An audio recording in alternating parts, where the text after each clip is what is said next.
Welcome back to the Paranorm Girl podcast. I am your host, Kristen. Today's episode chose me. Just kind of came out of left field last week, and my Aries butt was like, oh, a perfectly pre-planned episode? Or this shiny thing? I squirreled so hard, guys. We are diving into a case today that you guys are probably already familiar with. But I'm not. I wasn't. And this one was just a jaw dropper for me. It is so perplexing and so involved and so intriguing.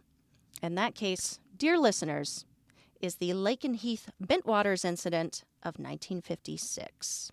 Now, the version of events that I will be including today primarily come from two sources. The first is a report published in the Flying Saucer Review in 1970 and written by Dr. James McDonald, who was a professor of atmospheric sciences for almost 20 years at the University of Arizona's Institute of Atmospheric Physics. This report is titled UFOs over Lakenheath in 1956 and is based on a lecture that Dr. McDonald gave the previous year. The other is a sample case selected by the UFO Subcommittee of the American Institute of Aeronautics and Astronautics by G.D. Thayer and published in 1971. This document is simply called UFO Encounter 2 and can be found online at cia.gov. A quick word from our sponsor, and then we are going to dive into it. Spring has sprung, and our friends at Manscaped have the best tools for some spring cleaning. They've already helped men everywhere tidy up all the nooks and crannies of their body's basement. But this year, Manscaped can help them get the perfect presentation on that beautiful face with the new Beard Hedger Pro Kit. Make sure you look your best this spring by using code PNG to get 20% off and free shipping at manscaped.com. Guys, it is time to tame your mane with the help of the Beard Hedger Pro Kit. The sun is just starting to peek back out, which means you will ultimately, inevitably, have to show your face in the daylight again. Use the kit to make sure your scruff looks award-winning, whether you go glorious flowing beard or smooth, sleek cheeks. The choice is yours, gentlemen. But the cherry on top of your taming game, the chef's kiss to your luscious face locks, is the Manscaped Beard Balm. This pomade shapes, styles, moisturizes, all with the scent of eucalyptus, rosemary, and lavender. Lee's beard has been extra snort-worthy. He smells very, very good. So save 20% off and free shipping with the code PNG at manscaped.com. That's 20% off and free shipping with the code PNG at manscaped.com. Focus on the face and use the Beard Hedger Pro Kit for the cleanest look in the game. Fair warning, if you are not already familiar with this case, it is a hard one to follow. There are a lot of times of events, multiple witnesses, multiple vantage points and observance points, and numerous anomalous activity taking place, all within the span of about 6 hours. So bear with me. Let's get into it. It began on the evening of August 13th, 1956. At 9:30 p.m., a Bentwaters ground control radar operator reported picking up a target 25 to 30 miles southeast of him, moving at a very high speed across his scope over Bentwaters until he lost it 15 to 20 miles northwest of him. Blue Book says this operator described the target giving off a strong radar echo. The size of the blip when picked up was that of a normal aircraft target, before weakening at the end when he lost sight of it when it vanished. The operator estimated the thing to be moving at about 4,000 miles per hour. However, a transit time of approximately 30 seconds from start to finish, covering the object's entire range of 40 to 50 miles, would have put it moving anywhere from 5,000 to 6,000 miles per hour. No matter the discrepancy of the speed, it was moving faster than any conventional aircraft at the time and slower than any meteor. Keep that in mind because we are going to be talking about the meteor debate in just a bit. The next event takes place over the course of 20 minutes, traversing 58 miles across the scope.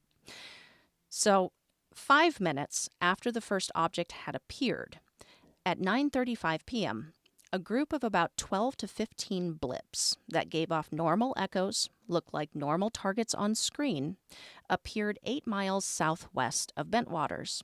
These targets moved in a cohesive group, taking up a 6 to 7 mile area of space as they moved together in a northeast direction.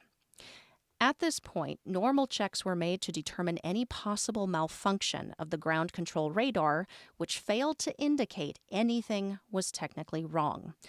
They were capturing something on radar. They continued to watch this group fly northeast over Bentwaters, described in the Blue Book file as being preceded by 3 of the objects in a distinctly triangular formation, with the remainder of the group scattered behind the lead formation at irregular levels. Now, I imagine everyone at ground control all sitting around eating their popcorn, because what happened next, dudes? So, they watch this group as it continues northeast, reporting the intensity of each individual echo decreasing. At about 40 miles northeast, the group of 12 to 15 seemed to converge to form one single radar echo with an intensity that was described as several times larger than that of a B-36 under the same conditions. And you know what this converged object did next? You really want to know? Nothing. It did absolutely nothing. Just sat there, stationary, for 10 to 15 minutes. Just chilling, taking a breather. You know how UFOs be. Dude, I'd be choking on my popcorn at this point. All right. So 10 to 15 minutes later, the object was like, okay, we good, and continues on its way. Continued heading on its northeast path for another 5 to 6 miles. And then was like, just kidding, and stops again for about 3 to 5 minutes before finally continuing its forward motion and disappearing off the edge of the radar scope at 9:55 p.m. Let's talk about the speed of this group thing. So, the original operator eyeballing the anomaly estimated it to be moving anywhere from 80 to 125 miles per hour. But G.D. Thayer relayed in his report the speed could have been anywhere from 290 to 700 miles per hour. Because math. It's quite a difference. Possibly an experimental craft? Aside from the morphing into a hovering transformer, sure, okay.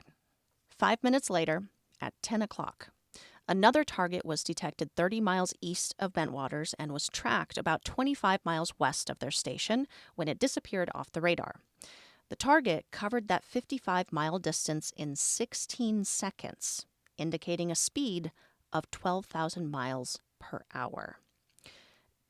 These 3 events at Bentwaters were curiously omitted from the Condon report, even though, according to Dr. McDonald, they were received quite a bit of attention in the Blue Book file.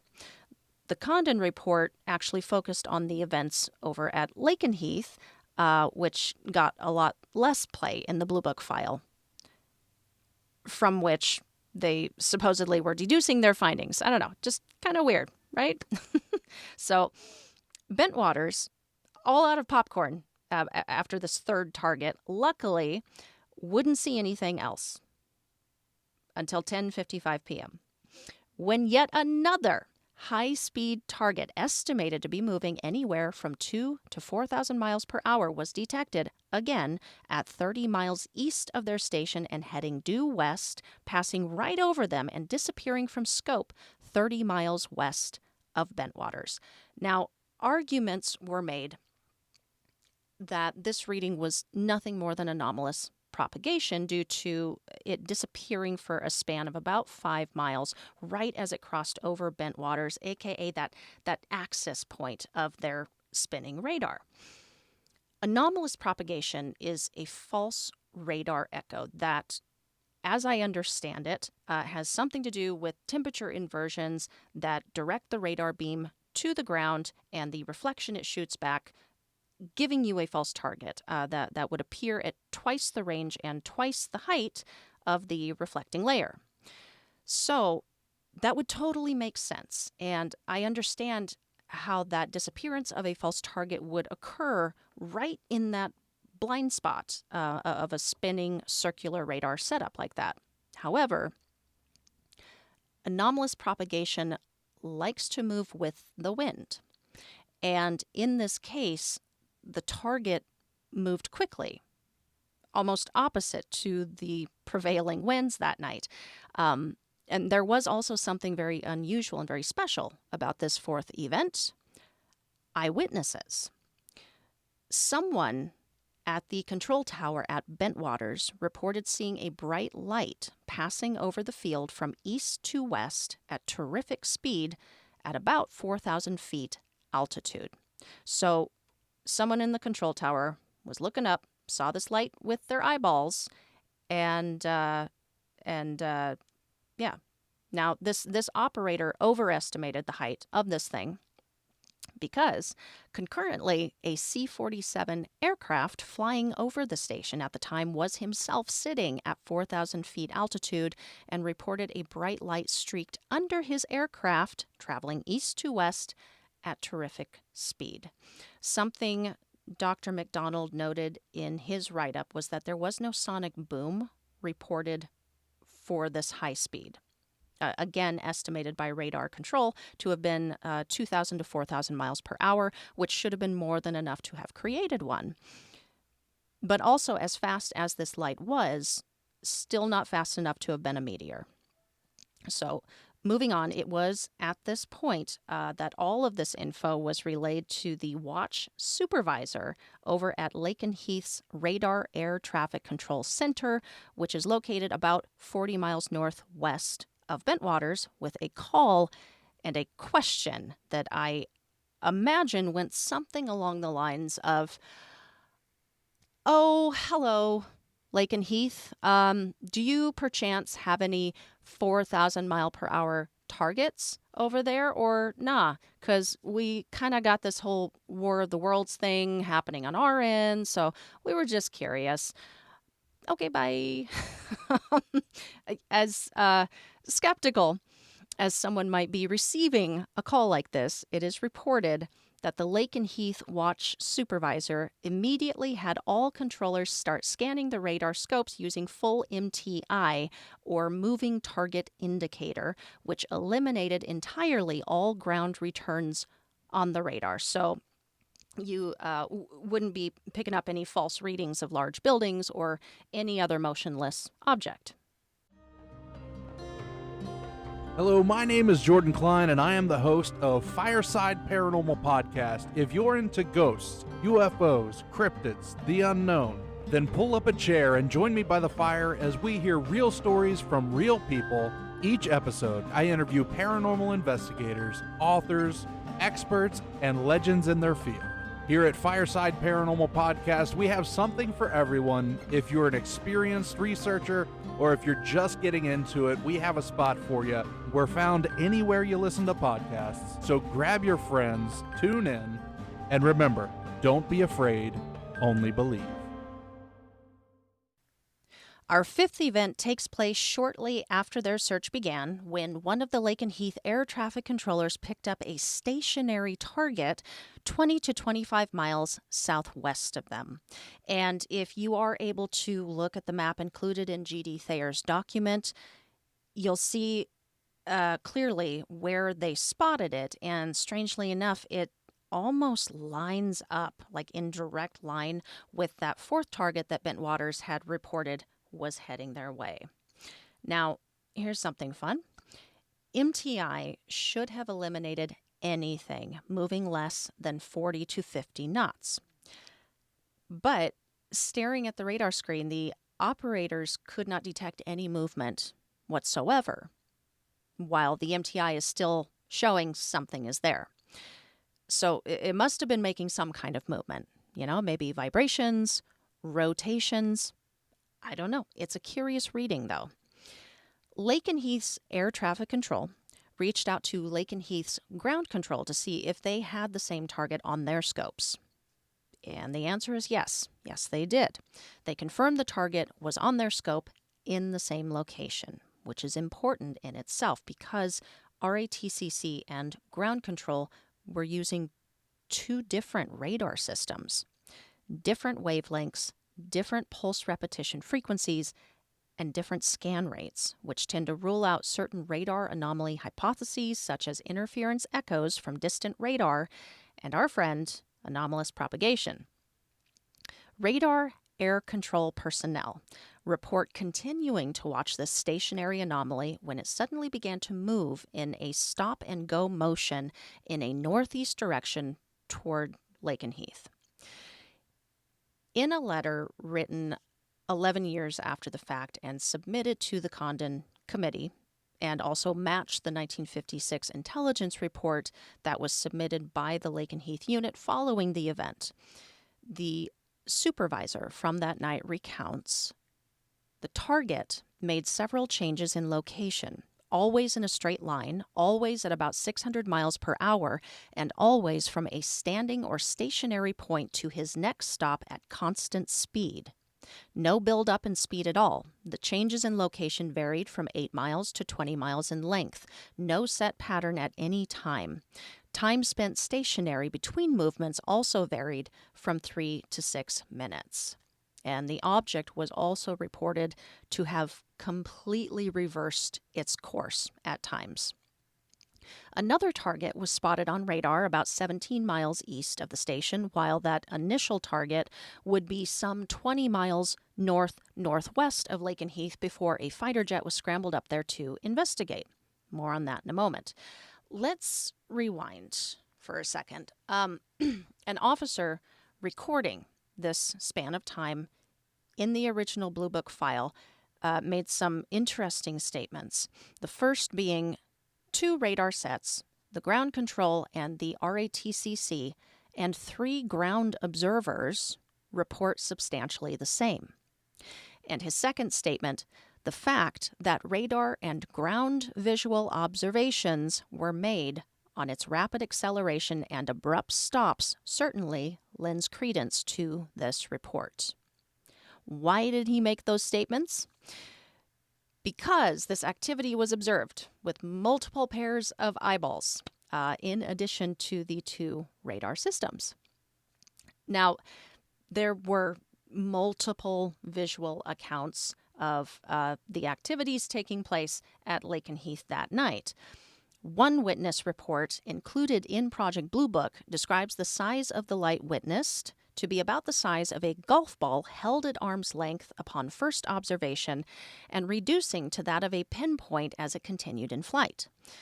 There was another ground observer report of 2 luminous lights flying in and merging into one before flying away, but that one doesn't seem to have been seen on radar. It might have been, but this whole part of the story is really rough to understand. But what we've already heard is pretty spectacular. I only included that last standalone observation because this is where we are going to talk about meteors. So the date this entire incident took place coincided with the date of the peak frequency of the Perseid Meteors.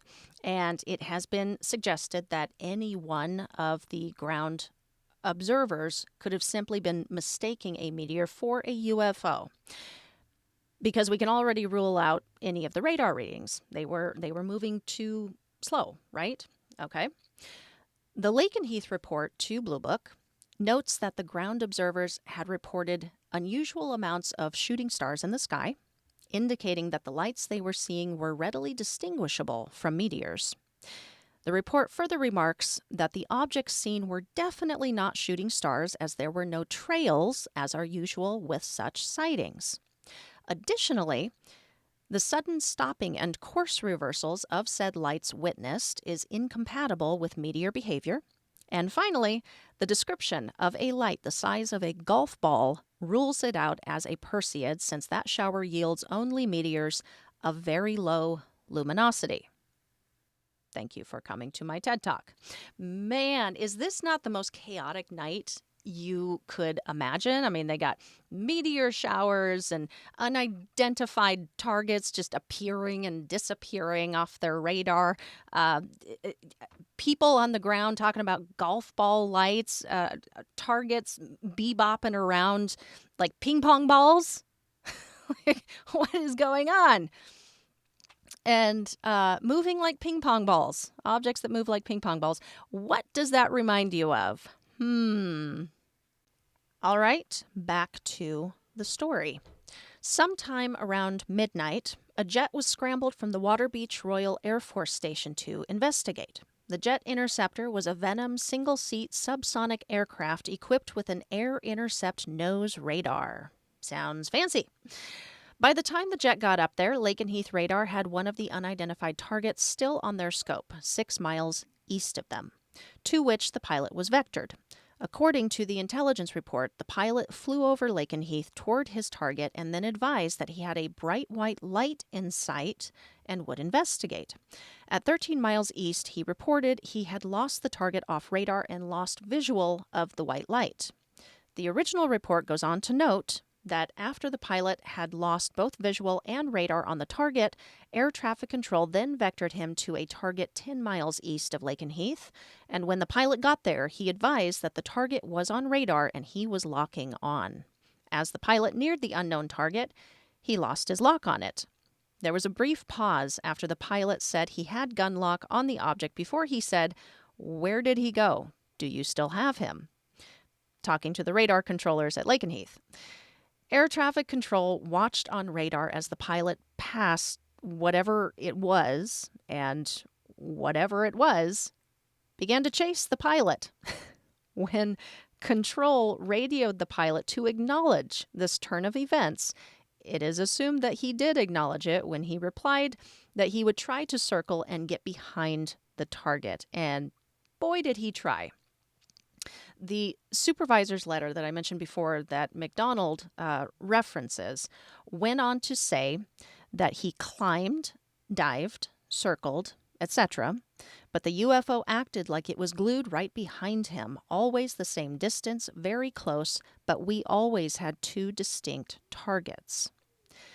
The pilot would advise that he was unable to shake the target off his tail and requested assistance. The supervisor estimated this chase lasting about 10 minutes before the pilot, unable to shake the object and sounding pretty scared, radioed that he was running low on fuel and opted to return to the Water Beach station. According to the supervisor's letter, the target appeared to follow the Venom a short distance as the pilot headed southwest toward Water Beach, and then it resumed a stationary aspect. A second Venom would be scrambled, however, would have to return after only a short time due to an engine malfunction. A short conversation between the 2 pilots was monitored by Lakenheath watch supervisor, with the second pilot asking, "Did you see anything?"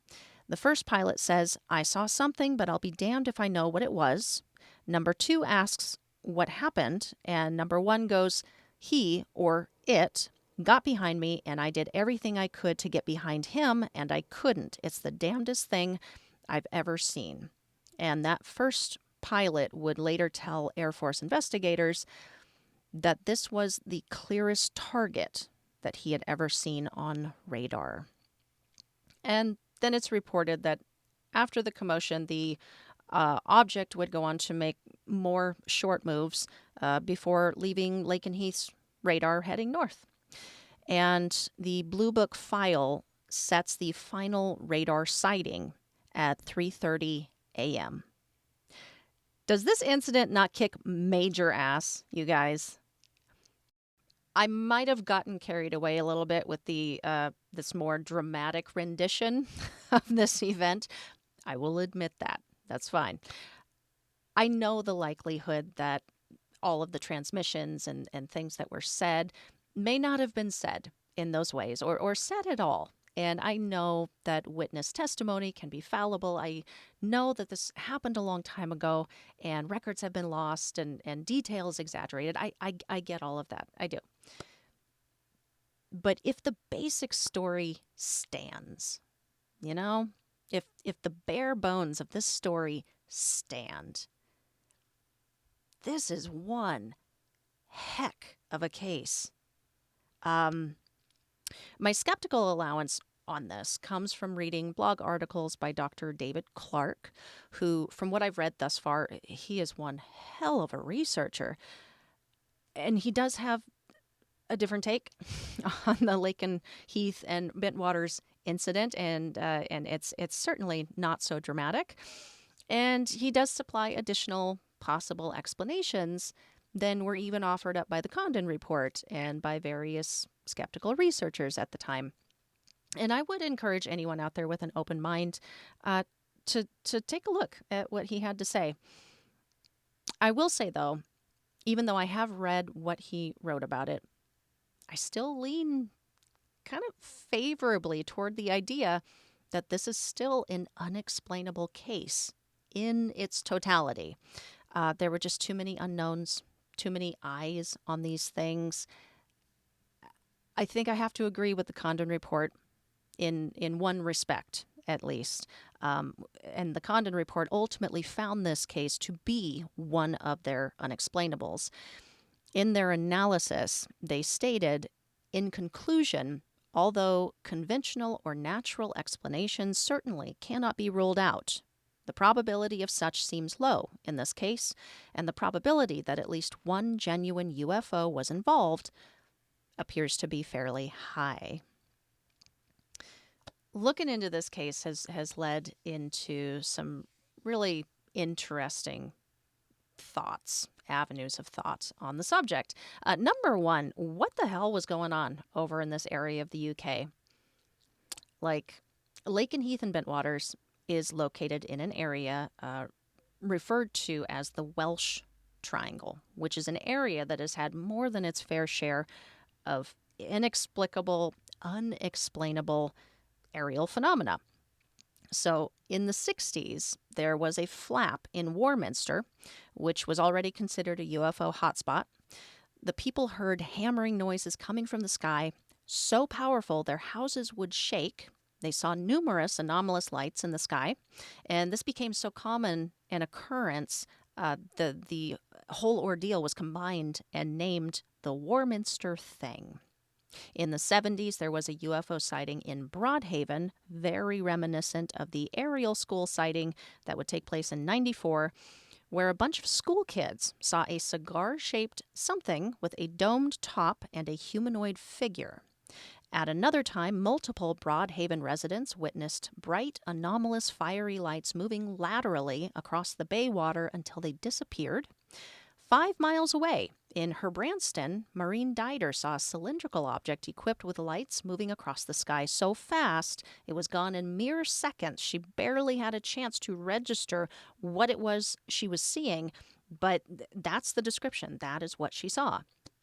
In Littlehaven, Dorothy Cale witnessed a flash of light that lit up her entire village, followed by the brightest light she had ever seen in her life that looked encased in a glass dome before it flashed brightly and completely disappeared.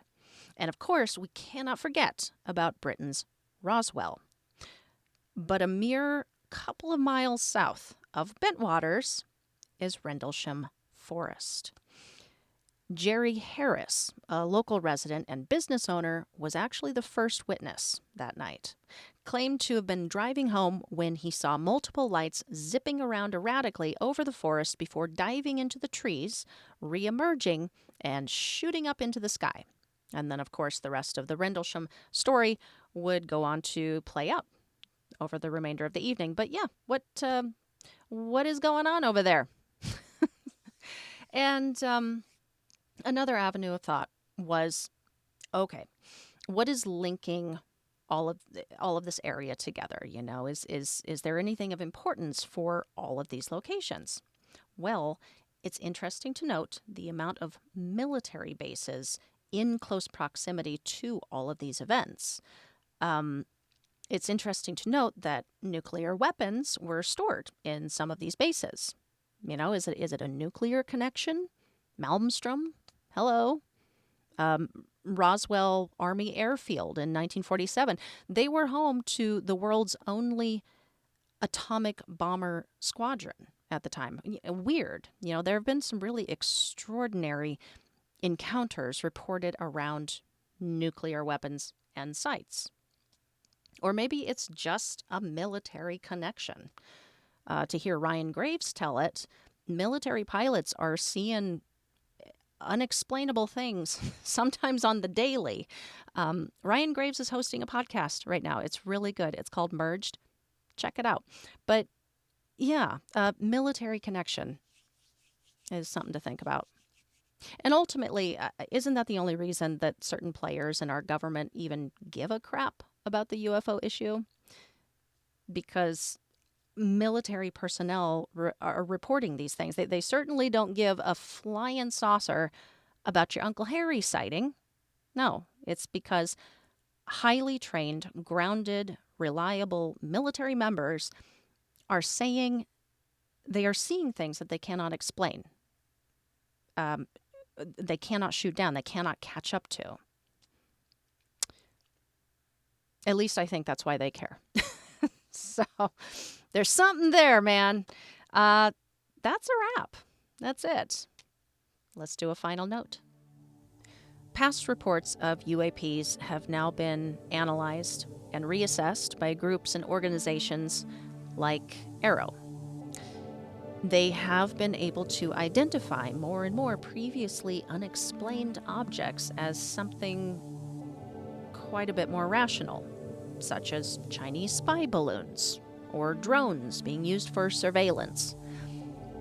And this is not some shocking surprise. Like, we know that a bunch of the unexplainables are explainable. We know that. But there are some past reports that aren't. They include details such as unusual flight characteristics, unusual performance capabilities, unique technological capabilities. This should concern anyone enough to want to study these sightings, to be curious as to their origin before just writing them off. A report released in 2021 indicated ODNI was investigating 143 unexplained instances of UAP that had taken place between 2004 and 2021, 18 of which were pulled for demonstrating technological know-how unknown to the United States, such as objects moving without observable propulsion or with rapid acceleration. Distinct capabilities and attributes believed to be beyond the capabilities also of Russia, China, or anyone else. Think back to the Chinese balloon. We saw it, we identified it, we shot it down. Piece of cake. Took a minute to do so, but we already knew what it was. Because it was a friggin' balloon. Hard to miss. See, the really intriguing stories like Nimitz, like Roosevelt, part of the reason they are so intriguing is because we don't expect trained military members, and so many of them, to misidentify something so identifiable, like a balloon, or even like a drone. Our intel is pretty good. I think these pilots are trained to know what even the newest drones might look like. And if you've got a story like Nimitz, where the people involved had a good amount of time to visually study it, to interact with it, my gut tells me they'd be able to place it. And then we've got incidents like Lakenheath. Give or take your choice of the numerous details and events that took place that night, it's still an intriguing story. Let's add another layer to the intrigue. Not only were these trained and accountable military members as well, ground control, air traffic control, jet pilots, radar operators. Not only would we expect they too should be able to readily identify something that one would think should be a familiar sight to them, but it took place in 1956. These weren't drones giving off echoes larger than a B-36 or moving at 4,000 miles per hour or appearing and disappearing off of radars or chasing jets, diving and circling and trying to evade it. Sure as heck wasn't a balloon. And we already ruled out anomalous propagation and meteors. So what was it? And if we completely take out the eyewitness accounts out of the story, completely take the pilots out of the story, just consider the radar activity.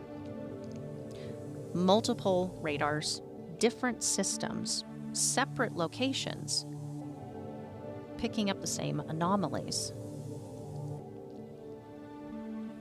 That anomalies were first spotted in Bentwaters, and after they were seen heading towards Lakenheath, were then picked up on Lakenheath equipment, thus picking up right where Bentwaters left off. That in itself is profound. We can anomalous propagation and false echo and ground clutter all we want, but something was seen on Bentwaters radars, moved off their scopes towards Lakenheath, and then began taking place on Lakenheath radars the rest of the night. Or it was just a totally bizarre but explainable coincidence with really good timing. Did anyone else feel bad for the little UFO that was chasing the jet back to Water Beach and then just stopped as the pilot continued on? It's like, oh, he just won't play.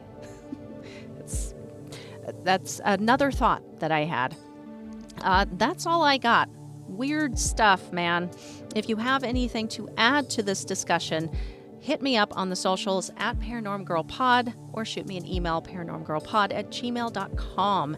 Rate, review, and subscribe wherever you are tuning in. Same goes for you on YouTube. Hit that thumbs up, subscribe, and if you hit the little bell icon when you subscribe, you'll be notified every time an episode drops. So you won't have to search and you won't miss a thing. All for now. I will see you guys back here next week. In the meantime, stay safe, keep the nightlight on, and sleep with one eye open.